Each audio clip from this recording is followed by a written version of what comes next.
சற்று முன் கிடைக்கப்பெற்ற மிக முக்கியமான செய்தி ஒன்று வெளியாகியுள்ளது. இன்று நடைபெற்ற தமிழக தலைமை டாஸ்மாக் மேலாண் இயக்குனரை விசாரணைக்காக அழைத்து சென்றிருக்கிறார்கள்.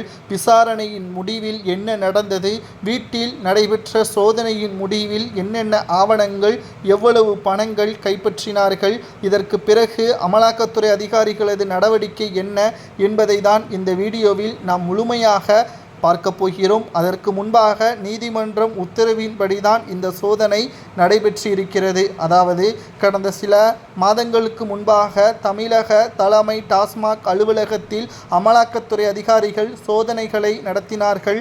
அதில் 1000 கோடி அளவிற்கு முறைகேடு நடந்திருப்பதாகவும் அமலாக்கத்துறை அதிகாரிகள் தெரியப்படுத்தினார்கள். இந்த சோதனையை எதிர்த்து டாஸ்மாக் நிறுவனத்தின் மேலாண் இயக்குனர் மற்றும் தமிழக அரசு சார்பில் சென்னை உயர்நீதிமன்றத்தில் மனு ஒன்று தாக்கல் செய்யப்பட்டது. ஆனால் இந்த மனுவை நீதிபதிகள் ஏற்றுக்கொள்ள முடியாது. இது காழ்ப்புணர்ச்சி காரணமாக நடைபெற்ற சோதனை கிடையாது, ஊழல் நடைபெற்றதற்கான அனைத்து ஆவணங்களும் இருக்கிறது.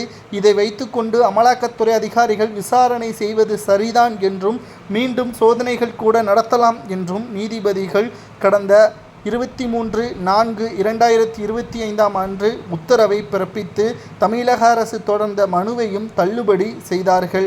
இந்த நிலையில்தான் தமிழக அரசு மற்றும் தமிழக டாஸ்மாக் நிர்வாக சார்பில் உச்சநீதிமன்றத்தில் மேல்முறையீடும் செய்யப்பட்டது. அதே சமயம் உச்சநீதிமன்றமும் இந்த வழக்கை விசாரணை செய்ய முடியாது என்று ஒரே பதிலாக கூறிவிட்டது. திடீர் திருப்பமாக இன்றைக்கு காலை முதல் அமலாக்கத்துறை அதிகாரிகள் சோதனைகளை நடத்தி வருகிறார்கள். சென்னை மணப்பாக்கத்தில் இருந்த விசாகனை, அதாவது தமிழக மேலாண் இயக்குனர், இவர்தான் டாஸ்மாக் மேலாண் இயக்குனர் என்பதும் குறிப்பிடத்தக்கது. இவரது வீட்டில் அமலாக்கத்துறை அதிகாரிகள் சோதனைகள் நடத்தும் பொழுது இவரது வீட்டிற்கு வாசலின் அருகே குப்பத்தொட்டி ஒன்றில் பல்வேறு ஆவணங்கள் கைப்பற்றப்பட்டிருக்கிறது. பாதி கிழித்த நிலையிலும் பாதி எரிக்கப்பட்ட நிலையிலும் சில ஆவணங்கள் கைப்பற்றப்பட்டிருக்கிறது. வீட்டில் சில ஆயிரங்கள் மட்டும் கைப்பற்றியிருக்கிறார்கள், 90,000 மட்டும் கைப்பற்றியிருக்கிறார்கள். ஆனால் ஆவணங்கள் என்பது மிக முக்கியமானது. ஏனென்றால் வாட்ஸ்அப் உரையாடலும் அதில் அடங்கும். அந்த வாட்ஸ்அப் உரையாடலில் யாருக்கெல்லாம் எவ்வளவு கோடி பகிர்ந்தளிக்கப்பட்டது, எந்த நிறுவனத்திலெல்லாம் டாஸ்மாக் கொள்முதல் செய்யப்பட்டது, வரி ஏய்ப்பு செய்யப்பட்டதற்கான ஆவணங்கள் அனைத்தும் இந்த ஃபைலில் அடங்கியிருக்கிறது. இதை கச்சிதமாக அளித்துவிட்டோம் என்று நினைத்த தமிழக தலைமை மேலாண் இயக்குனர், ஆனால் கைப்பற்றிய அமலாக்கத்துறை அதிகாரிகளால் ஒட்டுமொத்த அரசு உயர் அதிகாரிகளும் திராவிட முன்னேற்றக் கழகத்தின் சில அமைச்சர்களும் வசமாக சிக்கிக்கொண்டார்கள் என்றே கூறலாம்.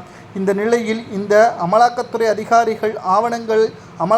அதிகாரிகள் கைப்பற்றியதை தொடர்ந்து விசாரணைக்காக மேலாண் இயக்குனரையும் அவரது மனைவியையும் தற்பொழுது சென்னை அலுவலகத்தில் வைத்து விசாரணை நடத்தி வருகிறார்கள்.